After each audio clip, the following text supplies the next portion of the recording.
Leaving the broken system the way it is, that's not a solution. In fact, that's the real amnesty. Pretending we can deport 11 million people or build a wall without spending tens of billions of dollars of taxpayer money is abetting what is really just factually incorrect. It's not going to work. Hillary has brains, she has guts, but most of all, she has a good heart. We've got to reflect, we've got to unite, and then we've got to chart a way forward that's in the interest of the country, because you're dealing with massive questions. I mean, these are questions of fundamental importance to our future, economically, in our security, in our politics. People were shooting on one side, and we all ran the other way, and then the bombs went off. Good evening, welcome to Foro Politico. My name is Marcos Palma, free and independent. Thank you for joining us once again, and this is Latino PBS. Today we had many stories to talk about it. First of all, we're going to talk about the latest information regarding the terrorist attack in Turkey. After the Brexit, the European Union doesn't want any more the UK on their organization. The world economy is suffering the consequences. What will happen to the election in this country? It's good for Mr. Trump, it's bad for Secretary Clinton, xenophobia or anti-immigrant sentiment. What's next for the immigration reform? The President Obama is gone, will be another Congress, another year, another leaders, and the dreamers, they're waiting and waiting. Also, their parents still living in the shadows. In the presidential election 2016, Secretary Clinton recently was in Los Angeles. She denied any accusations about Benghazi. She wants to turn the page and keep campaigning. Her challenger, the Senator Bernie Sanders, will vote for her but doesn't want to endorse Secretary Clinton. He will be in the Democratic Convention, but by the other side, we had the Senator Elizabeth Warren. She started already campaigning with Mrs. Clinton. We're going to present you the latest poll about these presidential elections. Why Americans are running away from the Republican presented nominee. Do you believe in polls? Are they trustworthy? 3/4 of the country say Mr. Trump is not qualified to be president. In 4 months, we will know if that's true or not. Why does not any Latino leader is confronting Mr. Trump? And we had the three amigos. We had USA, Canada, and United States right now talking about NAFTA, when Mr. Trump wants to cancel this agreement between the three countries. Looks like Mr. Trump doesn't want globalization. We're going to start with the decision by the Supreme Court that recently denied the executive decision that was implemented by the President Obama, which wanted to protect more than 4 million undocumented. This is known as DAPA, Deferred Action for Parents of Americans, and also the Supreme Court denied the extension of DACA, Deferred Action for Childhood Arrivals. And I want to welcome our guests for today, they're dreamers. Samantha Yanez, thank you very much for taking time to be with us. Sam? We're going to start agreeing that. Your name is Samantha. We're going to call you Sam. Thank you for joining us. Thank you. And also we have Maribel Serrano. She's a producer. She produced a documentary about her life as a dreamer. She has a bachelor's degree in broadcasting. She produced a documentary called Real, Dreams Are Real. Thank you very much, Maribel, of course, for joining us. Thanks for having me. Thank you. But before we start this conversation, I would like to show you these comments that were made by President Obama that day the Supreme Court delivered this ruling. Let's watch it. Since I took office, we've deployed more border agents and technology to our southern border than ever before. That has helped cut illegal border crossings to their lowest levels since the 1970s. It should have paved the way for comprehensive immigration reform. And in fact, as many of you know, it almost did. Nearly 70 Democrats and Republicans in the Senate came together to pass a smart, common-sense bill that would have doubled the Border Patrol and offered undocumented immigrants a pathway to earn citizenship if they paid a fine, paid their taxes, and played by the rules. Unfortunately, Republicans in the House of Representatives refused to allow a simple yes or no vote on that bill. Again, these comments were made by President Obama the day the Supreme Court denied the executive decision by President Obama that is called DAPA, Deferred Action for Parents of Americans. And I want to start with Maribel Serrano because she produced a documentary about her life, about that you are a dreamer. When you hear President Obama saying that this thing did not happen, and then we have to wait for another Congress, another president, another year, because the Supreme Court denied that thing. But in overall, the bottom line is the immigration reform. How you feel the day that President Obama made those comments? As far as the comments, it's great that he's making the comments, and there always has to be some sort of feedback. But I sympathize very much. I think it's heartbreaking. Because of my personal experience, I know what it feels like to be undocumented. I know what it feels like to have undocumented parents. It's a horrible feeling, and you can't really comprehend it unless you kind of lived it. So as far as that, I mean, it's so heartbreaking to think that there are still people out there that are feeling the way I once felt. I mean, having DACA has completely changed my life. I've been able to do so much and grow so much as a person and contribute back so much more. When you were at the school, when you were with your parents, come to your mind sometimes would be better to go back to Mexico, your parents?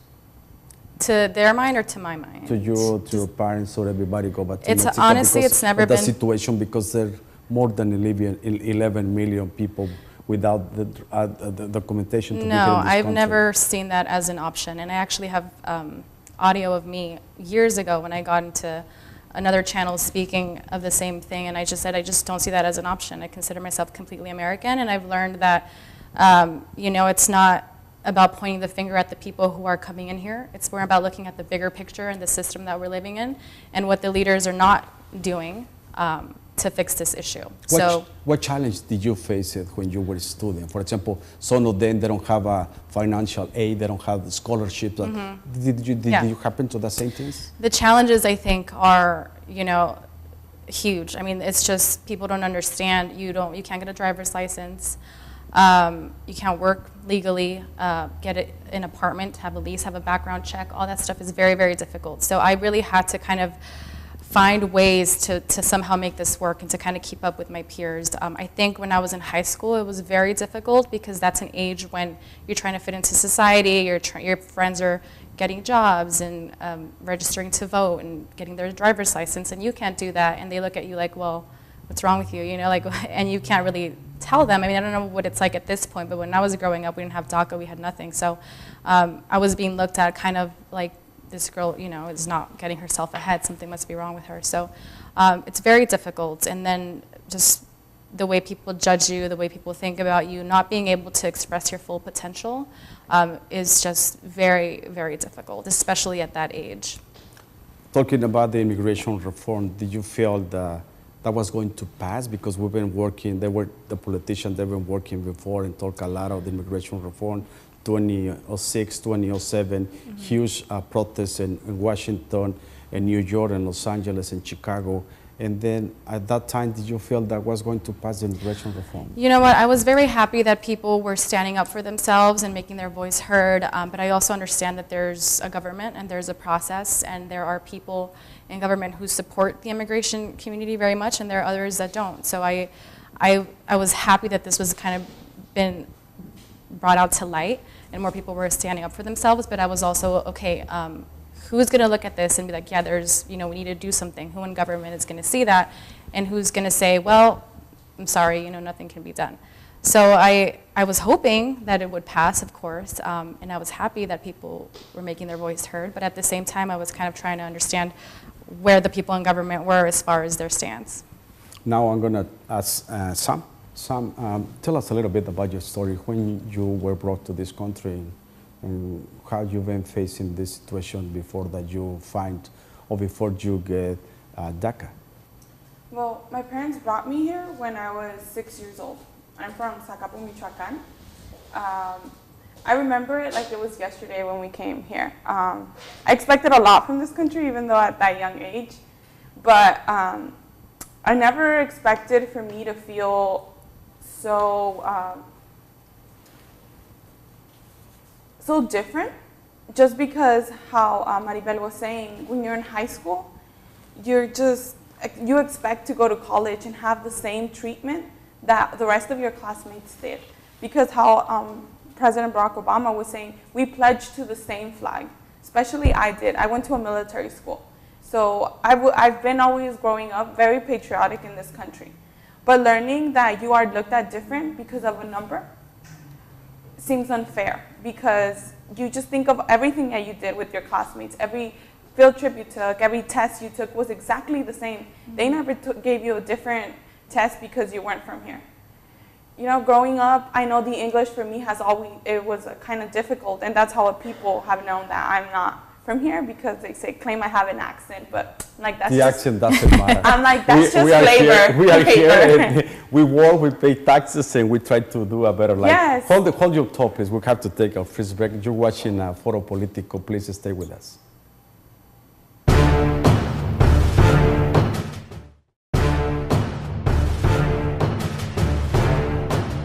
Thank you for joining us. You're watching Foro Politico, and we're talking about the Dreamers. Basically about this situation with the Supreme Court that denied the executive action by President Obama. These programs it's called DAPA and DACA. And coming back to you, Sam, about the situation, those challenges that you were facing when you were at the school, did they tell you something about your accent? Yeah, it was, I mean, that doesn't really, at this time I don't care about that, but just the fact feeling that you don't belong in a country when it's everything you grew up knowing, when it's basically the only country you've ever known. Because like for me and many other children who were brought here at a young age, you don't even remember your homeland. And this is what you start calling home.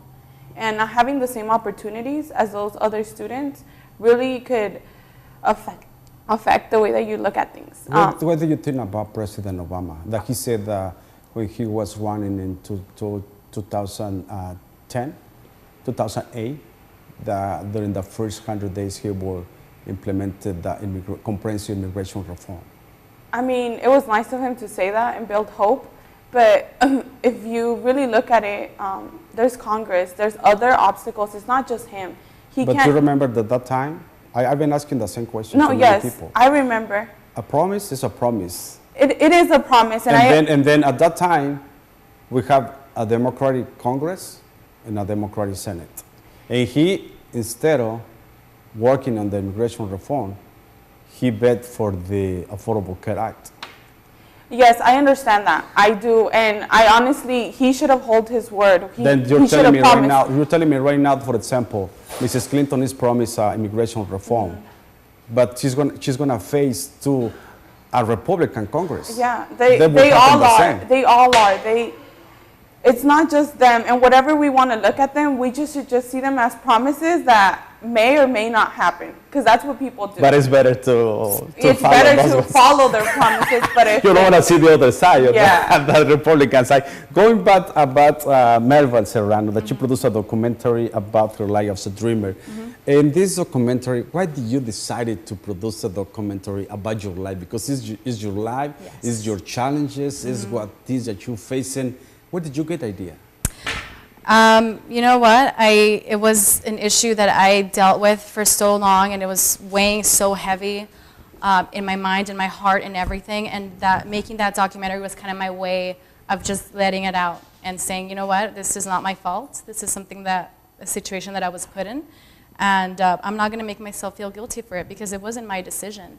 But also, I realized that my personal life was also part of something bigger, and I saw people standing up for people like me, and I kind of felt it was a moral obligation for me as someone who's experienced that to share that so people understand, because if those of us who are experiencing it don't put it out there, you know, it's likely not going to be heard.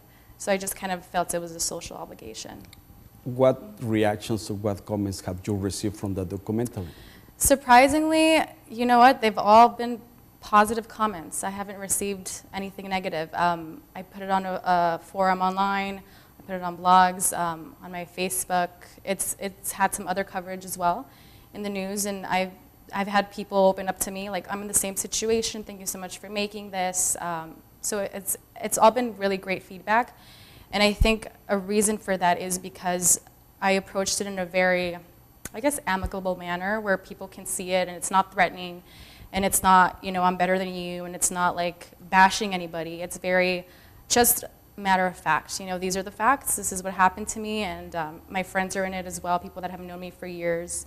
And I told the cinematographer, I said, that's kind of the approach that I want to take, because this is about us working together and understanding each other. It's not about us, you know, trying to fight each other. So that's kind of how I approached it. That documentary was produced before 2012, before the first security action? After DACA passed. After DACA Yes, passed. because the Barack Obama's speech is actually in the film, throughout the film. And then why did you want it to let the Dreamers know about it? You want to put pressure for a real comprehensive immigration reform with that documentary? I think that the first step is for people to understand. I think a lot of people, especially Americans, I mean us, you know, as Latinos, we have the experience, we know. But a lot of Americans don't even know what's going on. I tell a lot of my friends and they're shocked. They're like, what are you talking about? They still don't understand why this is happening. Or it's very complicated for people. So I wanted to make it very simple and to the point, and kind of, so if someone never heard of it, they can watch this and like, okay, it makes sense. And now after these obstacles that is been facing DAPA and the immigration reform, about this new presidential election, have you ever thought to do a new documentary, because the immigration reform is still, is nothing happening? Of course, yeah. I've thought about making another documentary. I want to make one of me actually going back to Mexico. I haven't been there in 25 years, so it would be, you know, like me going to a foreign country and kind of rekindling with the little girl that I left behind. I think I have a friend actually who did something similar, and that's something that I've been thinking about. I think it would be very, you know, I'm just really curious to see how I would handle that, or how I would feel about going to this foreign country that I've never been to. You never been to Mexico? Never. Never, not in Tijuana and Mexicali, in the border? Never. Never. No. Going back to some, there were many dreamers that they were doing civil disobedience. They were in Washington, D.C., they were in the borders. Did you participate in some civil disobedience? We walked to Washington with a few other dreamers, just to show, I wouldn't call it civil disobedience, because it's part of what America was built on, you know, to show what you believe in and to demand your government.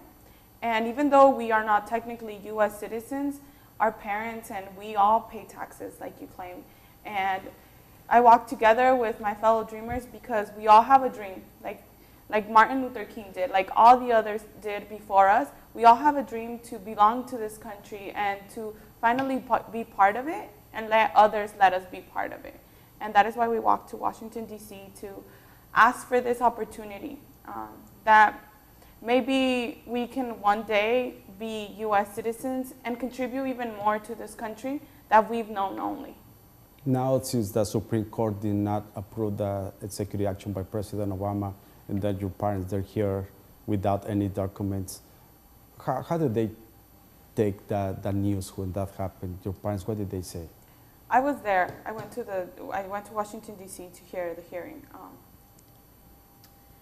I think they just said, I'm gonna say it in Spanish, pues que esperabas, right?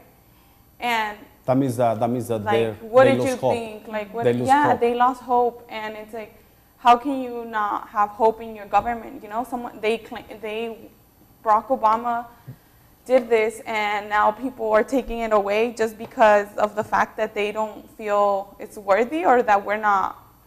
I mean, other presidents have done it before, and why this time?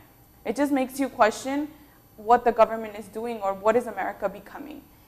America is supposed to be the land of opportunity, and yet it's taking all the opportunities that we can have away. They forgot where they came from. They forgot that they came here for the same reasons that most of us come here for. Did they blame the politicians? Did they blame Obama, yes. Your parents? They didn't blame Obama. They just blamed Texas. Texas? Texas. Texas. Why Texas? Because Texas sent it to court. But that was Texas and 26 states too. Yeah, but they blamed Texas because it was more known in the news. It was more of Texas. And then after that, you work with TODEC. TODEC that is in Paris, California. They help a lot of immigrants. Are you planning to do something to push for the immigration reform? What would you do? I think what I plan to do is to start looking more into the decision that the Supreme Court did and understand why, and not, but also to do maybe a civil disobedience because this is unfair. Like what? What civil disobedience? We still haven't discussed. And you're not going to discuss in the meeting? No. That will be the first mistake you got to do and do it. Yeah, but I mean, it's all right because, I mean, our parents have been here. They're the actual dreamers. They're the ones who left their country and everything they know behind to give us an opportunity here in this land. When you hear the word illegals, what passes through your mind? There is media outlets that they call illegals. Some people, they call you're illegal. You shouldn't be here. You should go back to Mexico, to your country. What passes through your mind? Illegal. I'm just like, we're all here illegally. You're not even supposed to be here either. It doesn't make me mad anymore because I don't think I'm from anywhere else than here because I was brought here. And all I know is this country, and anyone who thinks otherwise I really don't care. If I know that you've been traveling to Washington, D.C., if you have a chance to speak to the President Obama, what would you tell to him? First of all, I would tell him thank you, because maybe no other president would have gave me this opportunity. Maybe I wouldn't be able to go to school. Maybe I wouldn't be able to be part of TODEC because I don't have that. But I would also tell him, why didn't you stick to what you said? What missed? I just want him to tell me, like, why? Mm-hmm. Now, just I feel like I'm a very understanding person, and I think it's because, you know, I've been here since I was 4 years old. I want to believe that the president really did want to deliver on his promises. I want to believe that. But, you know, I think of myself, and sometimes, you know, say you're put in a position of leadership, right? For like a college or a school, you're going to have all these people requesting different things, and sometimes it's a conflict, you know, a conflict of interest, and people want this, and it's very hard, like even on a small scale, to make everybody happy, right? So I can't even imagine. I mean, the president is dealing with so many people. I mean, governments from other states and local governments and people like us, and I mean, it's very difficult, you know, to make a sudden decision. You do need cooperation just from government in general. But that being said, the fact that someone like myself who's been here for 24 years and doesn't have her citizenship yet, that says a lot of the lack of action that government has taken. I mean, at this point, it's up to the leaders to figure something out with each other. It shouldn't get to the point where kids are being brought and then punished, you know, after all this time because they weren't able to take the correct action. So, I mean, it's up to them at this point. Talking to about figure that out. Presidential election, where we had three candidates, the Senator Bernie Sanders, and Hillary Clinton, and Mr. Trump. Have you ever campaigned with any of them? I haven't. You haven't? No. Would you do it? To actually campaign for them, you know what, like I said, I have a very I try to look at every side and be very understanding, and I understand that there are all kinds of people in this country, and I think some of the candidates have been very one-sided, and I think the best way to win an election is to kind of try to stay as neutral as possible and show a little support here, a little support there, you know, so I understand that, and because we live in such a diverse country. So I try not to get my emotions too involved and like, no, this is what has to happen because I understand that everyone has a different perspective. So I think it's all about educating and understanding each other and coming to like a consensus. Talking about broadcasting, talking about media here in this country, since you have a bachelor's in broadcasting, and since we've seen that Mr. Donald Trump have received a lot of media attention for free, do you think that this candidate is changing the way the media is working? When he receives all the attentions on weekends and Sundays in the morning, he makes a phone call and they say this is what happened, and before we did not see that kind of things? I don't think the candidate himself is changing the way the media is working around this. I think that the media has to kind of cater to the public, and the public loves being entertained, right? And he's very entertaining to watch. So I think that these channels want to get ratings and want to have more viewers. Do you really believe that it's because of ratings they put Mr. Trump in that? I do. I think that's a big part of it, absolutely. Yeah, because he's saying things that are catching people's attention and are making them tune in to watch. And, you know, the media wants to deliver what the public wants to see. So, yeah. Controversial things. Absolutely. That kind of the sensationalistic yes. journalist. Exactly. The same for you, Sam. I know that you're too young, but you have bright brains and to explain and to very close with politicians. When you hear about Mr. Trump telling the Mexicans, immigrant Mexicans, they're rapists, they're drug dealers, they're criminals, what's your take on that? I just think that we're not all the same. I mean, everybody has flaws. Like, I could say that all Caucasian people are shooters. And that's generalizing someone, but that's having no education and just thinking that, just saying that someone, just because one person did it, they're all the same. And it's not all the same. He can have all the money he has, but he's just probably uneducated. And it's like she said, they're just putting him on, and he's just saying all these things to get attention. And the more people go into it, the more he's going to keep saying things. So it's our fault as a society to tune in into those and give him the attention that he craves. It's like a 5-year-old. When he's crying and you give him all the attention, then he's going to keep crying, right? So it's our fault to want that as a society, to tune in to some of the things that don't even make sense and are not even ethically political. Is this country prepared for a woman to be a president? I don't know. And since I work for a nonprofit, I can't state. What about you, Maribel? You know what? I because think you're the woman, the yes, Latino power. Yes. What do you think? Female power. Okay, so I hear that a lot. Is this country prepared for this? Is it prepared for that?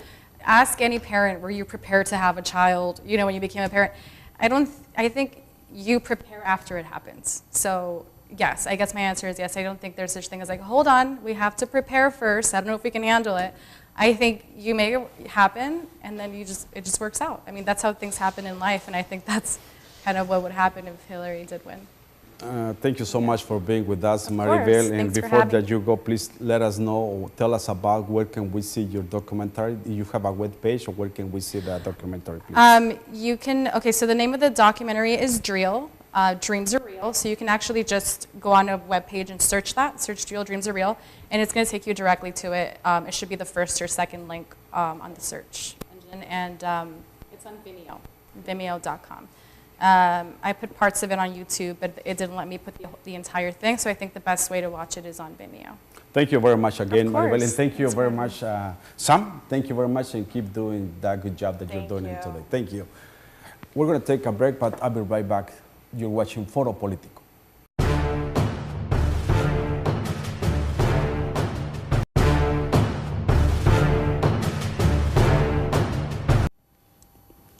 Thank you for joining us. In this segment, we're going to talk about the terrorist attack that happened in Turkey, about the Brexit, and the latest poll where Secretary Clinton is ahead of Mr. Donald Trump. For this segment, I'm going to welcome Mr. Steven Hernandez, Latino advocate. Mr. Figueroa.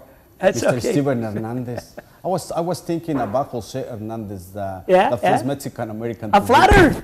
I'm flattered. You will maybe close, but it's Steven Figueroa. Thank you very much, Mr. Figueroa. And also, I want to welcome Mrs. Victoria Vaca. Mrs. Victoria Vaca, thank you very much for joining us. It's my pleasure. Where have you been?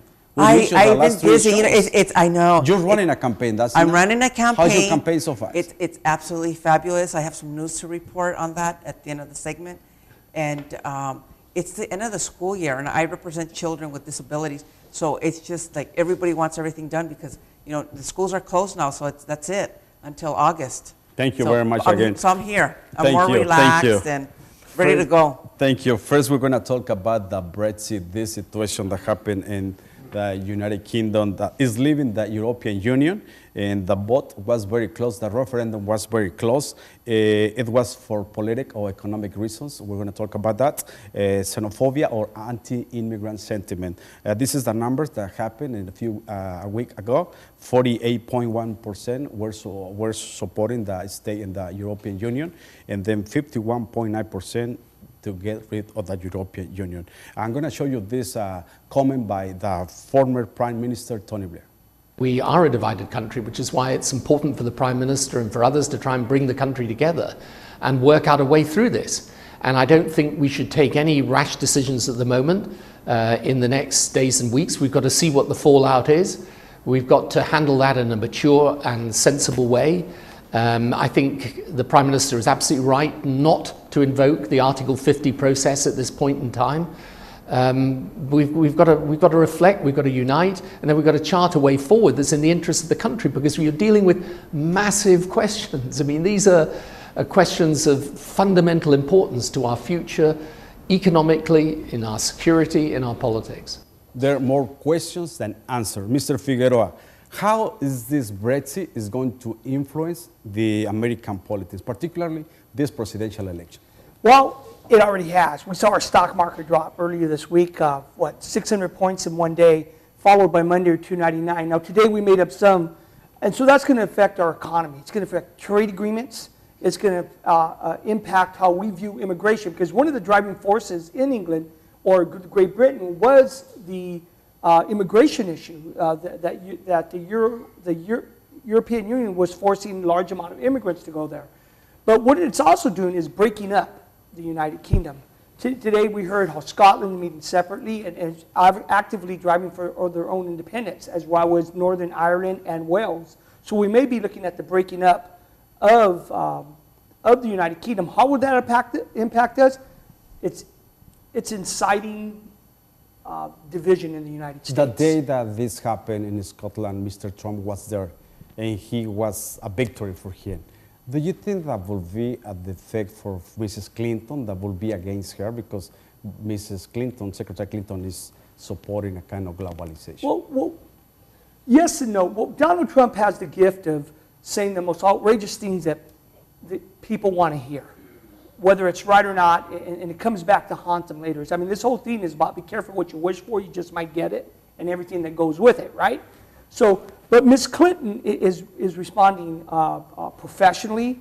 Her polls are going up. She's now leading 14 points in most of the contested states, Virginia, Pennsylvania, Ohio, and Iowa. She's up 14 points and as much as 19 points in Florida. We're going to talk about the polls later about this because all depends maybe who does the polling. Because we have ABC, we have Wall Street, we have NBC, we have Quinnipiac University, but you know, it's one of the questions about, are they trustworthy, those polls, or depends who's doing those polls? What questions are being asked, right? We'll say that too, but if we go back to the BritX and we see what happens, their pound dropped 50% in value. Donald Trump's response was, well, now you're going to be able to export more things at cheaper prices. 50% value.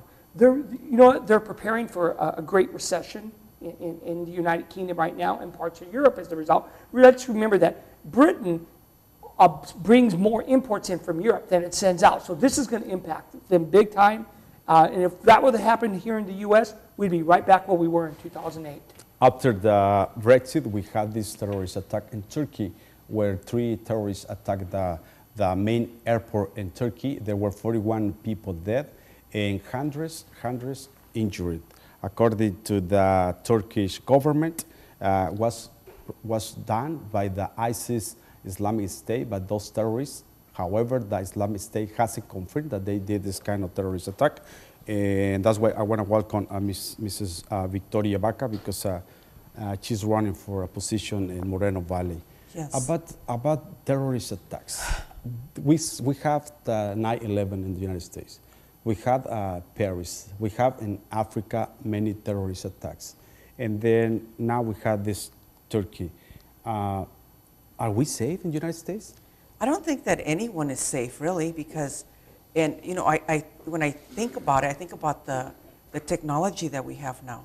I mean, I'm not familiar with the bombs, and I'm not nowhere near have any kind of intelligence about terrorist groups.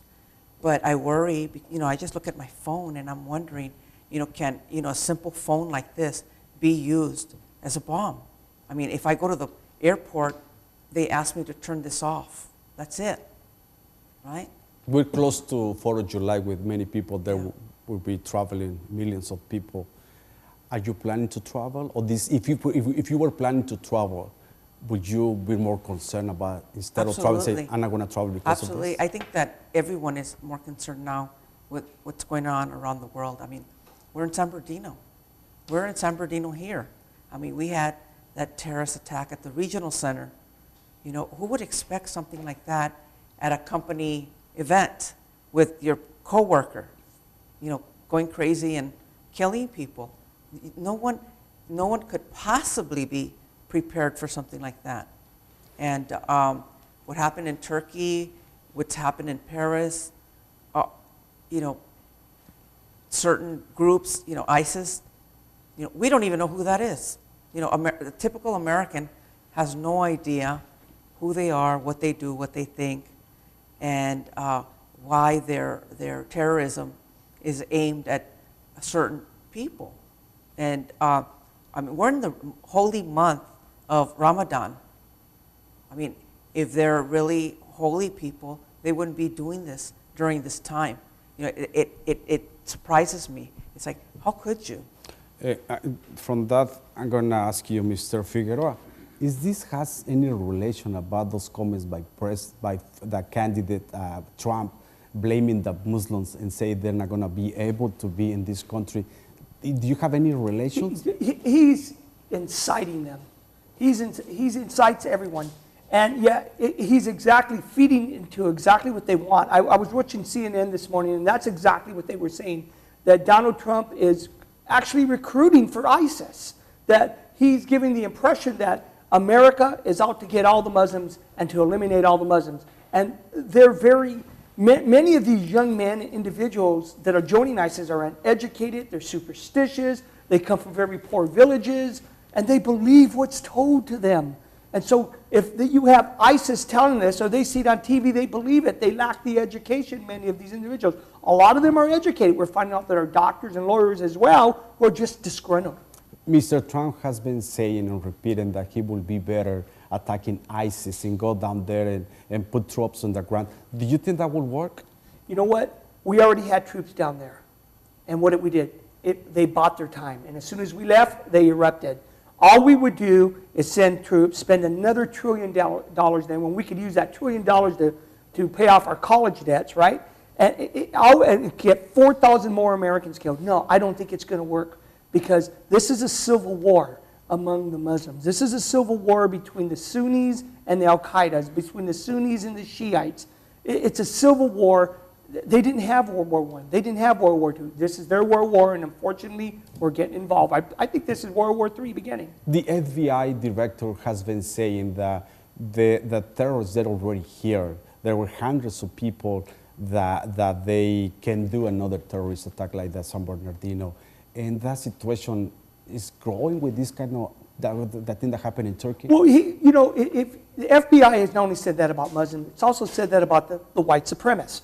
The militia movement is actually bigger and stronger in this country than the terrorists, and people don't recognize that. He's right to say that they're already here, but he's also, if you look at past statements from the Department of Justice, they'll also tell you that the militia movement in this country is even bigger and stronger. Can we happen another Orlando, Florida, like this guy that they already was in the list? A few months before Orlando, what did we had? We had Colorado, where the Kentucky hillbilly Americans went there. And remember, all of these are Americans. They're not immigrants. They're not even Mexican. Well, they're going to find out. That's right. See, when the shooter was identified in Orlando, they didn't call him an American. What did they call Islamists? Muslim. Yeah, but a terrorist and anything but an American, yet he's born here. So what does it take to be an American? I mean, you have to be white? You know what? If he were the same guy and shooting up Planned Parenthood, they would all be supporting him, saying, hey, look what he's stopping here. He's eliminating women's rights. Because that's what happened in Colorado, isn't it? Let's talk about this presidential election, and let's watch this report from CBS that shows us about the Senator Elizabeth Warren campaigning with Secretary Clinton. The cheers lasted nearly 2 minutes at a campaign rally in the battleground state of Ohio, where Hillary Clinton introduced a special guest and possible running mate, Massachusetts Senator Elizabeth Warren. Whoa! Warren brought a gift that Clinton has been waiting for, an enthusiastic endorsement. I'm here today because I'm with her. Yes, her. And then, in what some observers believe was an audition for a spot on the Democratic presidential ticket, Warren, who doesn't mince words, showed what she brings to the table. She knows what it takes to beat a thin-skinned bully who is driven by greed and hate. Warren has been sparring with Donald Trump, mostly on Twitter, for several weeks now. Clinton seemed to be impressed. I do just love to see how she gets under Donald Trump's thin skin. Longtime political strategist Dari Schrago, a political science professor at USC, says with Warren, what you see is what you get. Well, given her history, given Elizabeth Warren's history and her political persona, you have to think that if she's going to be on the ticket, it's going to be because they want a tough liberal attack dog. Trump launched another tweet at Warren, as he's been doing for weeks now, charging crooked Hillary as wheeling out one of the least productive senators in the U.S. Senate, goofy Elizabeth Warren. And while irritating Trump may be seen as a big point in Warren's favor, she may have another advantage, too, appealing to Bernie Sanders supporters, many of whom have expressed no interest in voting for Clinton. But Cal State LA professor emeritus Jaime Regalado believes that won't be enough to get Warren on the ticket, even though she has great appeal to Bernie supporters. When they see somebody like Elizabeth Warren campaigning side by side, we're pretty well assured that the base, Bernie's base, is going to be listening. Both the Democrats in his base, but also the independents, who are very, very important. I think it's unlikely to see a pairing of them on the ticket. At the rally in Ohio, the chemistry between Warren and Clinton seemed to be just fine. Hillary has brains, she has guts, but most of all, she has a good heart. But things haven't always been such a love fest between Warren and Clinton. Warren suggested in a 2003 book that Clinton caved in on a bankruptcy bill in the Senate because of the influence of the big banks, writing, "It seems that Hillary Clinton could not afford such a principled position." She has taken money from the groups, and more to the point, she worries about them as a constituency. In fact, during the hard-fought 2016 Democratic primary season, the Bernie Sanders campaign put out a press release pointing to the Warren criticism about the cozy relationship Clinton had with the big banks, charging that she received $140,000 in campaign contributions from banking executives during her race for the U.S. Senate. Professor Regalado says their relationship has had its ups and downs. The relationship that they've had, which has not been a necessarily good one over the last 7 to 10 years. There has been some animosity. Of course, Warren leans much further to the left, and she has called Clinton, among other things, a Wall Street Democrat. But for now, it's all hugs, as Clinton and Warren found themselves united by their battle to defeat Donald Trump. And some Clinton supporters are excited about them possibly teaming up. Can you see the two of them together on a presidential ticket? Absolutely. Absolutely, yes. It's time for two women. Yeah, step aside and let the women take over. Power to the women. Two women in the ticket. We will see next convention. That will be next month. And I would like to ask Mrs. Baca, you agree? Two women? Do you like Mrs. Warren to be VP? Sure. I think she's very intelligent. I think she has what it takes to be a vice president. She has, all the qualifications. It's not just because she's a woman, but I think being a woman makes it better, makes it sweeter. What do you think, Mrs. Absolutely. I can hardly wait to speak. As you know, I told you I met her when she was Consumer Financial Protection Bureau. Obama just appointed her. But you know what? I don't see them as two women. I see them as two action individuals. And when my mom and now my dad, who's a diehard Republican, calls me up and says, she reminds us of Roosevelt. What about Bernie Sanders, Senator Bernie Sanders? Bernie Sanders, as we've heard during the week, is making his peace. He's preparing for his speech. And with Elizabeth Warren going with Hillary, he will not go against Hillary. But like I said, with my mom and dad, who are Depression-era children, are telling her that they are reminded of Roosevelt when they hear Elizabeth Warren. That says it all. The senior vote is going to go with Hillary if Elizabeth Warren's on. And this report from CBS, the reporter mentioned about Mrs. Warren was criticizing Mrs. Clinton because the money that she received from big banks. How will you explain that, Mr. Figueroa? That's the balance we need on the ticket. Someone to hold it in check. Let's see if Donald Trump chooses somebody that's pro-immigration as his vice president. No, he's going to choose somebody that thinks like him. I would rather have the balance. Would rather to have a Latino VP instead of Warren? I would rather Would have help? the most qualified individual. What about you, Mrs. Baca? Would you rather to see a Latino? Yes, I would. Who would be? Julian Castro from Texas? Oh, that would be dynamic. But not only that, you know, we're talking about East Coast, West Coast. You know, let's get some from the West Coast. Antonio Because- Villarraigosa? No. Julian. Mention one. Who? Julian Castro? Julian Castro, absolutely. But we got to remember, I want just someone that briefly, has. whoever's got to do it has got to be able to carry the South. So she's looking at VP candidates from Florida, senator, as well as a senator for Virginia, so that she could carry the. What we want to do is win. I'm gonna Okay? hold. I would like to see a Latino, but I think that we need someone that's going to push us over, and we need someone with experience. Julian Castro, people say, oh, he's too young, he's this, he's that. But maybe, but you know, we don't have to worry really about the West Coast because the Clintons, you know, have California. Thank you. Hold your thoughts. I'll be right back. We're taking another break. Stay with us, please. Did you want to bring?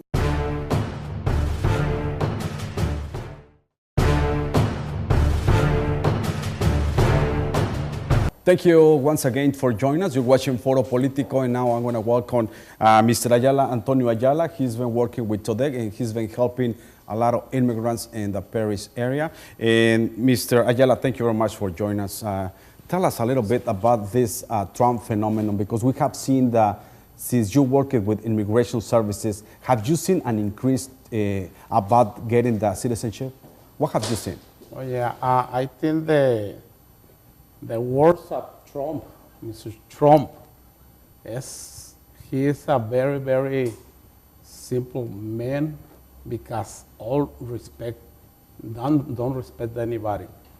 But now when we start the program for the citizenship, the people recently most people to the apply. Have you seen that increase, like in percentage? For example, a month before, how many were getting the citizenship? I think 75%. 75%. And tell me about these programs that they would be free for some people that qualify for those, even though they have to pay nothing to get a citizenship. See, for example, we have the program for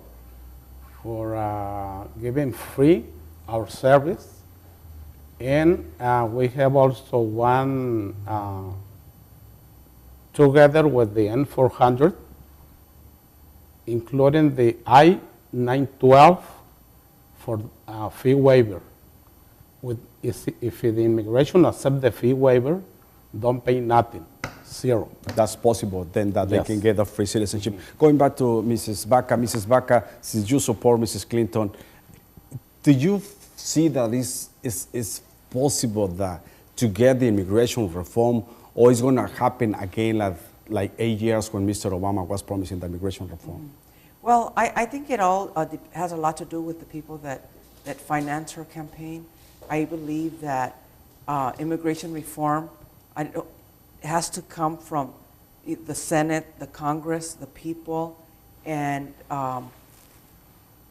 it has to happen because we have too many people living in the shadows, too many people that are suffering. We have our students that have, you know, like the previous young lady, you know, I was listening to her, and, you know, when you're an American citizen, when you're born here, and this is all you know, and your parents are born here, you don't really relate to those problems. So I was listening to her, and it really, you know, touched me that a young person, you know, 6 years old, 7 years old, can feel discriminated, can feel unwanted by her new country, or to feel different living in this country, and basically living in fear.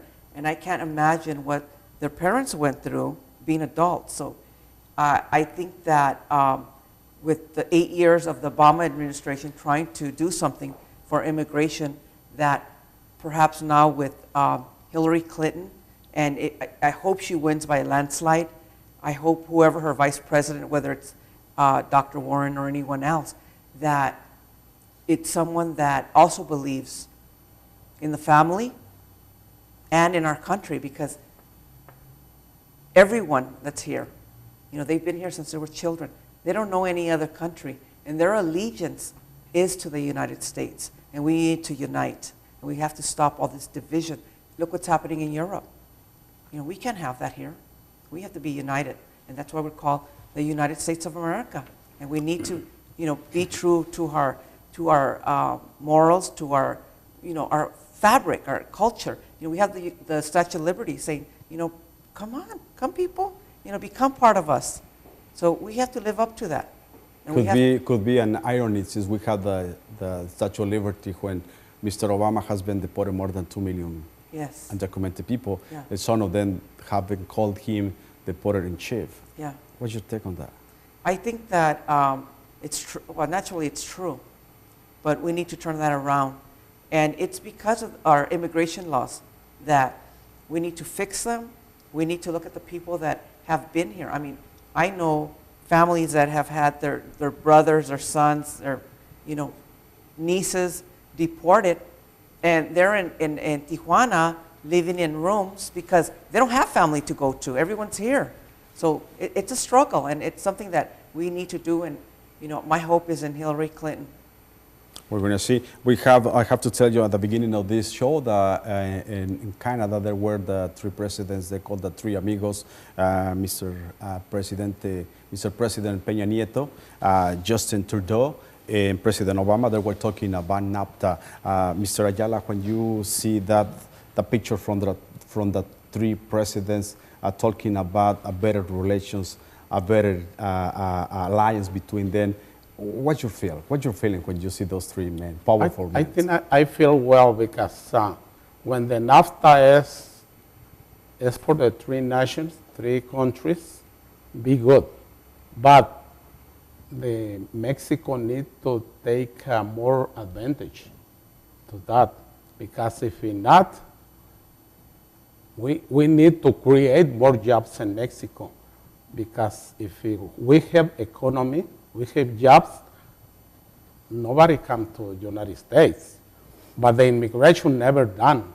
It's been one of the good things, the trade, the alliance between the three countries. When Mexico produces automobiles, the United States buys those automobiles, and Canada sells meat to Mexico and to the United States. We don't need walls. What we need is alliance. Thank you so much, Mr. Ayala, for being with us. Mrs. Baca, thank you very much, and good to see you again. You're not Thank asking you. about NAFTA? About NAFTA? Yeah. We don't have, well, Okay. give it 30 seconds. I think that NAFTA has NAFTA, created yes. the maquiladoras in Mexico, and I think that it has created another level of poor jobs. For example, why can't we keep the jobs here in the United States and let people, make money, have jobs, instead of sending them to Mexico, where they exploit people and they pay them very low wages? Who benefits from that? We both benefits, Mexico and United States, because since NAFTA was created, they increased the export. But we should have the same we have wages, to have labor. A renegotiation about could be the solution. Could Yes, be. yes. Thank you very much, Mrs. Baca, again. Thank you for sharing your wisdom. Also, Mr. Ayala, thank you very much. And I want to wish you a happy 4th of July. Be safe. If you don't drive. My name is Marcos Palma. On behalf of everybody that makes possible Foro Politico, thank you very much. Good night and see you soon.